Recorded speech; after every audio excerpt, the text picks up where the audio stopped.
Welcome everyone to Valencia's training session.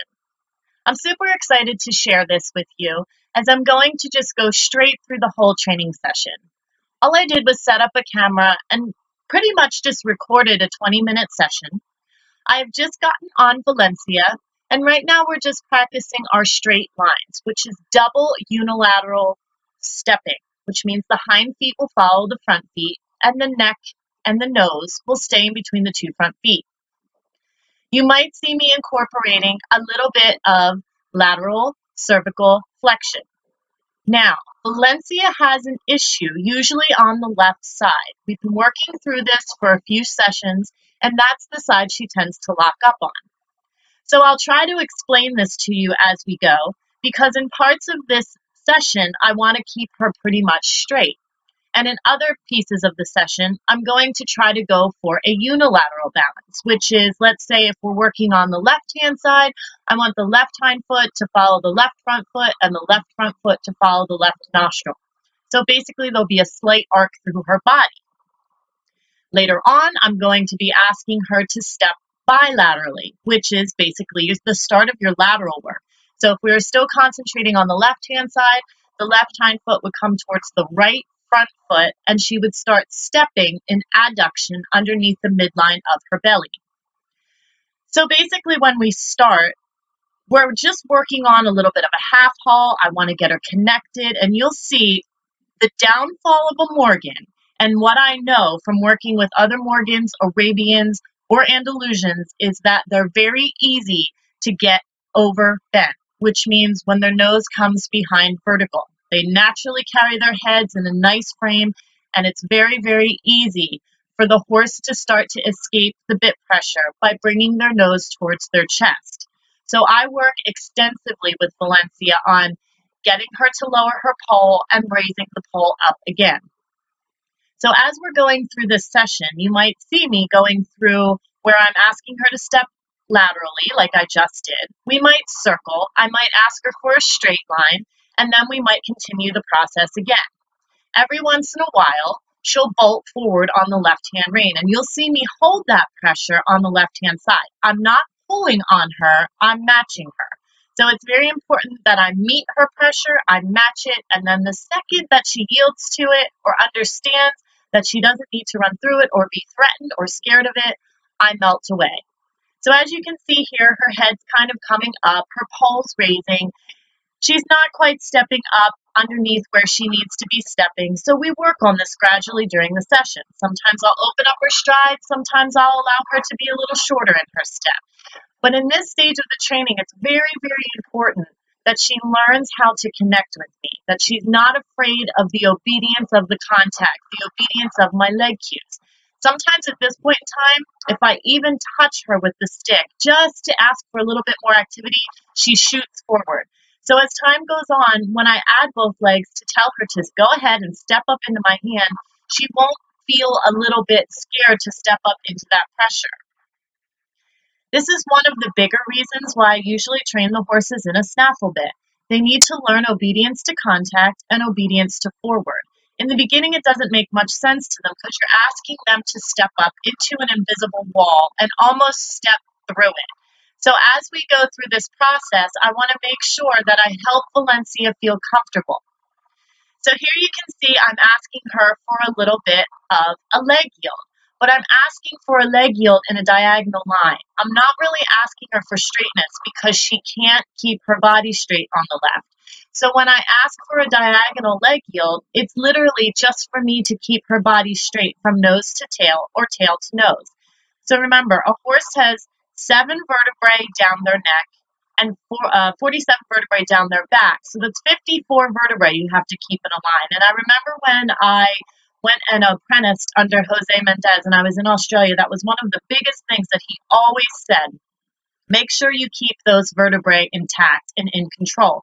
You never want to have those vertebrae shorten, which would be what she would be if she's slightly behind vertical, because that's going to bring the 3rd and 4th vertebrae where they're actually rolling over. So if I start to bring those 2 vertebrae too close, then you're going to see me ask Valencia to stretch out again. So here I'm just asking her, go ahead, step up into my hand, open up your trot, let's make a little circle, Here she gets a little hiccup in the stride, and you'll see if I feel that she's going to bolt forward, I'll just half halt, stop through my body, make my core, my back really strong, lift up both reins until her pole raises and she settles and melts back into the pressure, and then we begin again. So a lot of the beginning work is dry erasing the mistakes that I don't want and showing her the things that I indeed do want. It's never pretty sometimes in the beginning when you're teaching a horse, and it's very, very easy to get caught in a trap of wanting things to be so perfect. But in the end, this is a whole conversation. It's a communication. It's a way to tell Valencia exactly what I want and what I need. So when we're working, here you can see she's starting to step across and cross really nicely. And I want her to float across. I want this to be easy. I want her to allow me to put my leg on or to manipulate the bit or just to give her small suggestions and say, hey, straighten your body a little bit more. Give me a little bit more lateral bend. Here you can see that's what I was talking about. So when she gets in those little fits where she locks up in my hand on the left, I just hold, I settle her for a second, and we begin again. So I just need to explain to her that it's okay. You don't need to run through that contact. I don't want to release that contact because then I reward her for it. A lot of times when people are working on something to that nature, they'll lighten up their hand. And that's exactly what you don't want to do. You want to make the horse feel comfortable. And remember, anything that you release on is what they think is correct. So you're always going to start with some sort of a motivator. And the motivator is always something that's going to make the horse change what it's currently doing. So that motivator could be your rein aid, your seat aid, your leg aid, your stick, a spur, what have you. But that motivator is your suggestion that starts the process with your horse. The second thing that you're always going to do is you're going to take a spot and you're going to move that spot in a direction. The spot can be the size of a dime. So if I'm looking at Valencia's left ear, or I'm looking at or picturing the left side of her pole, or I'm thinking about her left hind foot coming forward, or I'm thinking about her right hind foot stepping up underneath, there you can see she just gave me a really nice leg yield. Those pieces of the puzzle are what I'm asking for her to do. So the spot can go in 6 different directions, and it's important that you know beforehand the recipe before you ask. So if you're looking for that spot to go forward, backward, left, right, if you're asking it to raise or lower. So I want to understand and know in my brain first what I'm going to be asking Valencia to do. That way, when she gets it wrong, I have a way to come in and correct her. The biggest thing that a horse is looking for is the reward or the release of pressure. That's what makes them work. That's what makes them tick. That's what makes them want to do more. And here you can see I'm coming across the diagonal and saying to her, go, go, go. I'm cooking it up just a little bit and telling her, step your front feet out in front of your nose. At moments, she's going to come behind again. So right here, she's okay, but I'd like to see her nose forward, out, and down. So we will work continuously on this over and over again, changing the range of motion, bringing the nose out, forward, and down by asking for the pole low, and then asking her to raise her pole up and bringing the elevation of her head up again. So she's always looking for that connection. I don't want to feel nothing in my hand. And I think that's a common mistake when people start getting on a horse of this nature that is really capable of doing so much and really keeping that softness and that bend. They think that feel of nothing is the softness they're looking for, and it's not. So here you can see I'm really patting her and praising her, telling her thank you so much. I picked up on the inside rein.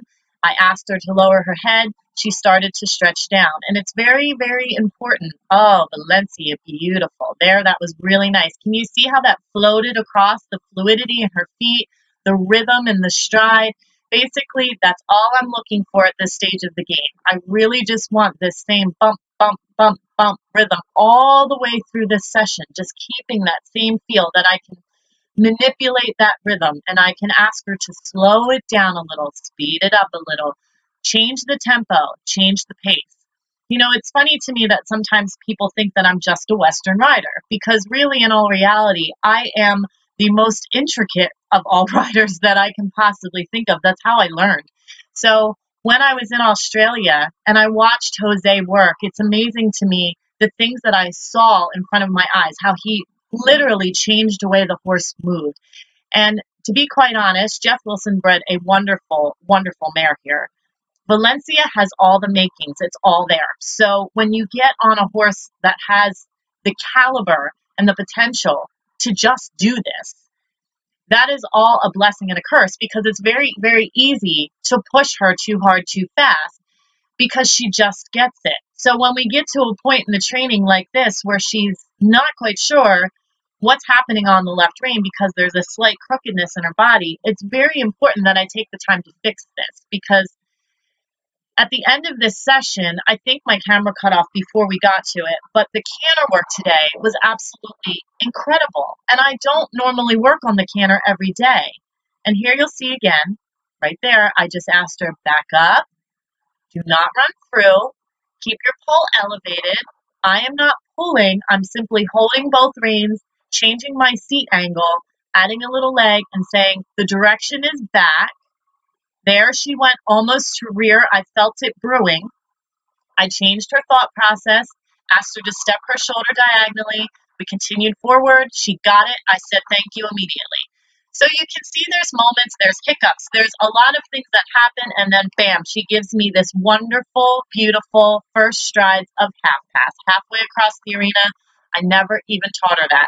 So it's very, very important that when you're working with your horse, the basics and the foundation, your obedience to leg, raising and lowering the pole, having the horse in your connection, making sure that they're obedient to all of those things, sending the horse up diagonally through their body, making sure that they're even on both sides, making sure that you have longitudinal balance, helping them to understand that they can move their haunches, they can move their shoulder, they can follow your seat, they can ride certain exercises that I've gone over and over with Valencia. You know, when I first started her, it was all cavesson work, so she never even had a bit in her mouth until like the 25th session.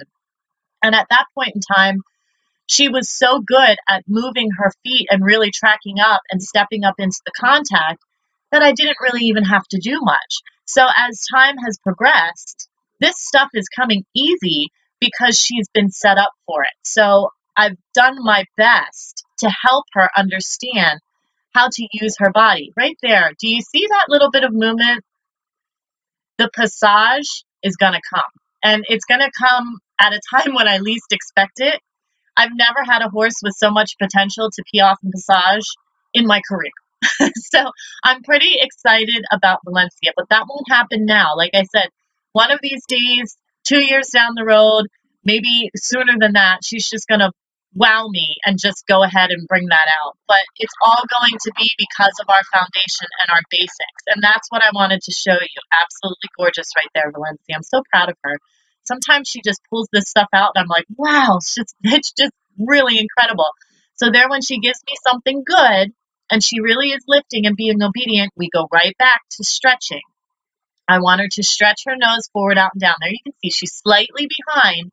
So we'll just keep working on this over the course of the next couple weeks until she really stretches her nose out in front of vertical, because that's going to help stretch the third and fourth vertebrae out. I do not want her thinking come behind.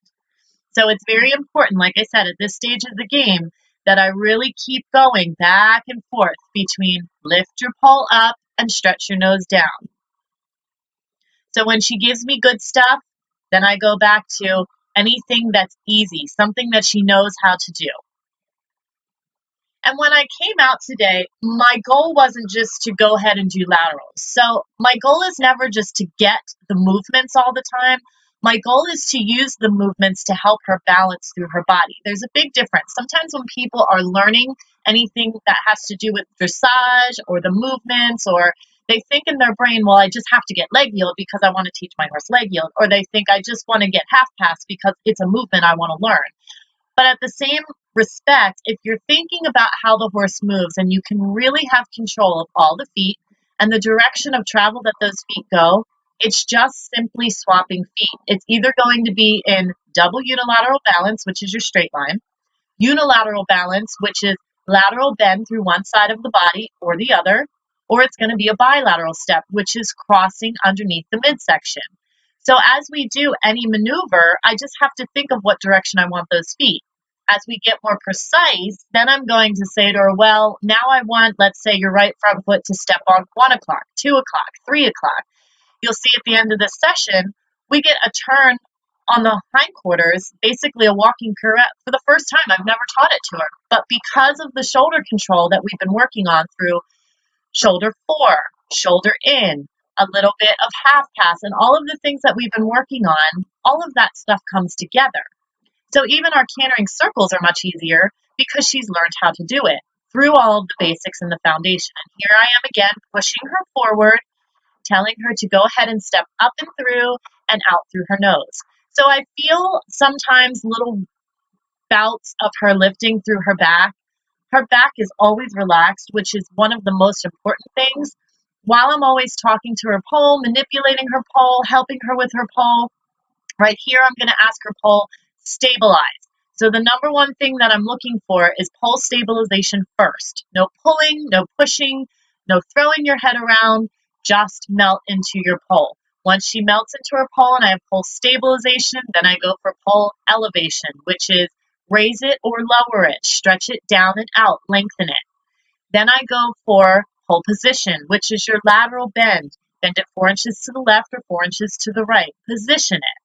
So I'm always going and juggling between those three things. And once I have pole position, it's going to help with the hindquarters being able to step under and through. And now when I say hindquarters, I'm talking about the hind feet. The length of stride, or I want the hind feet to come up and step where the front feet just left. Very important. I want her to track up. I want the V's in her feet to match. Okay, so when you look at the horse trotting, if you take a still shot of the horse, the V's with the front feet and the V's with the back feet should match when they're open. Okay, I always think of it as a pair of scissors. So the hind feet of the horse are usually always like a rusty pair of scissors. So they never open quite as much. The front feet will always open more in the beginning because horses tend to pull with their forehand and they tend to pull with their front end. So the front feet are in pulling power and the hind feet are in dragging power. What I go through first is I want the hind feet to start pushing and opening the stride. Once that happens, the hind feet push the front feet forward. Your V's get bigger. Oh, here you go with a wonderful little start of walk pirouette. Valencia, how wonderful. So I hope you enjoy this, everybody. I'm almost to the end of this session. I hope this kind of brought some light onto what Valencia and I have been working on. It's a shame that my camera cut off because we got some beautiful canter work after this. I actually got some really nice circles and I started to change her range of motion. So I really got a stretchy trot and it was really, really cool to feel it. So as time progresses, I'll give you another update again. Hopefully I can get somebody to film for me so you can see a little bit more close. But I wanted to give you an update on how Valencia is doing because she's a really big integral part of my process, my training, and I'm learning so much with her, and I think that's amazing. So I wanted to thank you all for watching. Thanks for following our journey. See you next time.